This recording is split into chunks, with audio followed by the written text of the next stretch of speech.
mo lang yung batas. We will also No, consider that, Mr. President. Yung revised penal code, sir, tanungin mo lang yung abogado ninyo. Hindi na kailangan. Why make so many laws na wala namang kakwenta-kwenta? Thank you, Mr. Nandiyan na lahat President. dyan sa revised penal code. We will. Basahin lang ninyo, sir. Thank you. Maintindihan Salamat ninyo, po. I'm sure. Salamat po. The next interpellator is Congressman Paulo Ortega. You're recognized. Kala ko, ano? Thank you, Mr. Chair. Babalikan ko lang po yung line of questioning ko kanina with the confirmed na meron naman po talagang binibigay na pang operation during the war on drugs. Nasabi po ng dating Pangulong Duterte na dati nagkakaproblema po kasi nga yung mga nagloloko po na policemen natin rumaraket po sila, former president, kaysa mag-operate po sila within the bounds of the law, rumaraket na lang po sila para magkaroon ng extra na pera. Sa iba, Yes, sir. in check yung karamihan. Yes, sir. Na-mention niyo po kanina.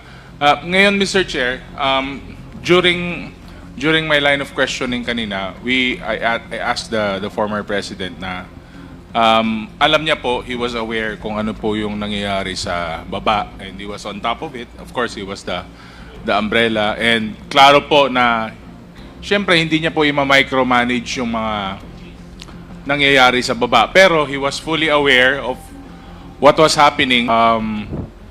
Yung reward system po kaya, Mr. Chair, former president, hindi rin kaya parang same din yung effect niya, parang mas nagkaroon ng lust sila kasi nga po parang may hinahabol sila Parang may hinahabol po silang number, parang may quota, para po silang may hinahabol na in terms of the operations. Hindi po kaya, babalik po ako na, wala po bang nagawa dun sa policy with regards dun na it was swirling out of control, na baka po mas na-intensify po yung pagkakaroon po ng reward system. Mas lalo pong naghahanap, kumbaga, yung mga ating mga kapulisan. Mr. Chair, former President. I'm supposed to answer the question. Sir, bago ako naging mayor, naging special counsel ako. Naging prosecutor ako. Naging pataas na hanggang presidente. Sa panahon ko, ibang mayor, pwede siguro yan. But I'm talking only sa pagka-mayor ko. I cannot control what the others were doing or did sa kanilang panahon. Sa akin lang, sir. Hindi mo ako maloko. At alam ng mga polis, hindi nila ako maloko. Fiscal kasi ako I started special counsel. I was doing investigation and trial, even as special counsel. Then as a prosecutor, I rose from 4th, 3rd, 2nd. Inabot ako ng pagka-vice presidente. Ang polis sa Davao, sir, hindi talaga magloko sa akin yan. Kaya, mayor ka, sir, kung hindi takot yung polis mo, nagkakalat yan, isi-isi ka lang kasi polis. Because dumaan ako pagka prosecutor before I became vice mayor. So hindi mo ako pwedeng malaruan. Kasi sir, ang totoo, I'm not trying to be funny. It may leave a bad taste in the mouth. Sir, kung hindi ako naging piskal, hindi ako naging abogado, matagal na akong namatay. Mr. Chair, former President, nung pong panahon na yun nga po, kayo yung Pangulo. Parang, syempre, nakikita nyo naman po araw-araw yan sa news, nakikita po natin yung effects ng polisiya. Was there any attempt to improve or to correct the policy, even the reward system during that time? Wala, sir. Pagka ayaw kong nangyayari sa Ciudad Iloilo, for example, nakikita ko naman sa briefer yan gabi-gabi. Nakalaga yan. Western Mindanao, Iloilo, gano'n. Nakikita ko yan. So pagka umaga niyan, tawagin mo yung chief of police. Ano nangyayari dito? Or, pag sinabi, sir, si Mayor, sa harapan niya, ito, sa harap ko, chief of police mo, na nagreklamo, iniipit mo raw, nakikialam ka. Totoo ba ito?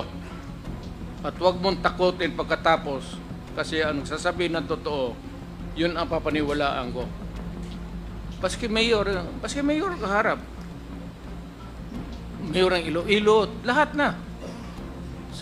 Tinatawagan ko sa harap mismo. Nagnikramo, sir, paano sir, si mayor sir, nakikialam ha. Tawagan mo. Yun ang, that was the way I was handling. It might not be acceptable to all, o to many, but that was my style. Talagang tawagin kita, tapos explain to me. Otherwise, lahat, ma-police, ma-civilian, ma-mayor, medyo wala akong patawad, sir. Kaya sinasabi ko kay mga mayor, stay away. Kung medyo kulang ang sweldo ninyo, tiisin ninyo habang ako ang presidente.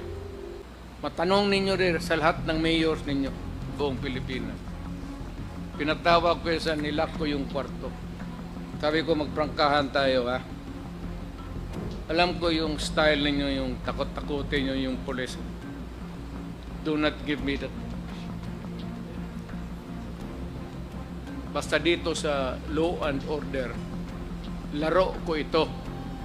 Laro ko ito talaga. Hindi sa pulis mo, laro ko ito. Sumunod kayong lahat, pati ikaw. But, Mr. Chair, last question. Mr. Chair, former President, so would you agree na nag-amplifies because of the reward system or not, Mr. Chair? Hindi masyado rin kasi ang pulis yung utusan ko, trabaho nila yan eh. Maybe as an incentive. Pero hindi ka pwedeng mag-utos ng civilian. This is my advice, aspiring mayors dito. Huwag kang magkuha ng civilian, sir.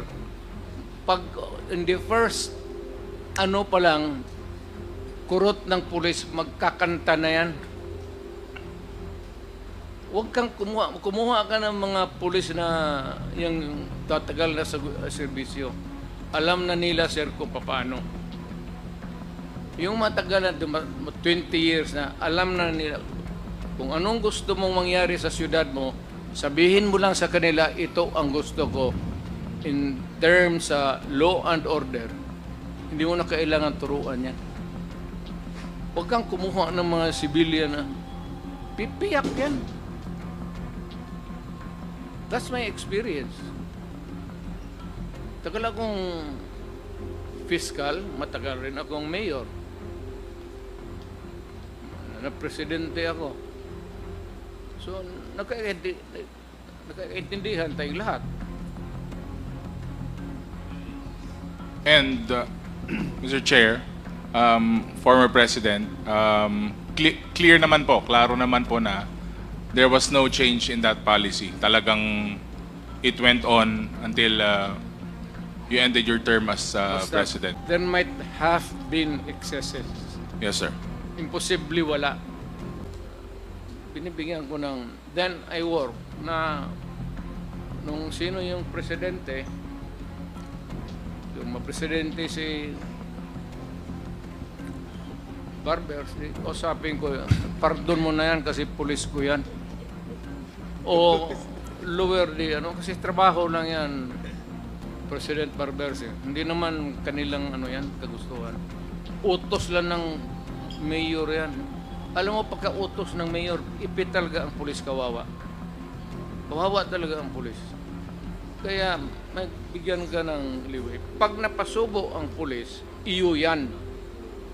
Pag nawala na ang sweldo, iyo yan. Ikaw na magsuporta ng pamilya. Doon, saan? Discretionary fund mo as mayor. Ikaw ang magbigay ng abogado. Thank you, Mr. Chair. Thank you, former President. Pero, sir, yung lahat, may I add, baka magkamali tayo dito. Mamisconstrue ito. Lahat, baski dito yung presidente ako, merong report, validation, revalidation. Tapos ibang agency sa gobyerno ang mag-rehabilitate. Hindi ako na for process yan. Okay, thank you, Congressman Ortega. Para sa iba pang karagdagang mga balita at impormasyon, ay huwag po nating kalimutang mag-like, share at comment sa video na ito, at huwag po rin nating kalimutang mag-subscribe to continue supporting us. Maraming salamat po sa inyong panonood, at naway tangkilikin po ninyo ang aming YouTube channel.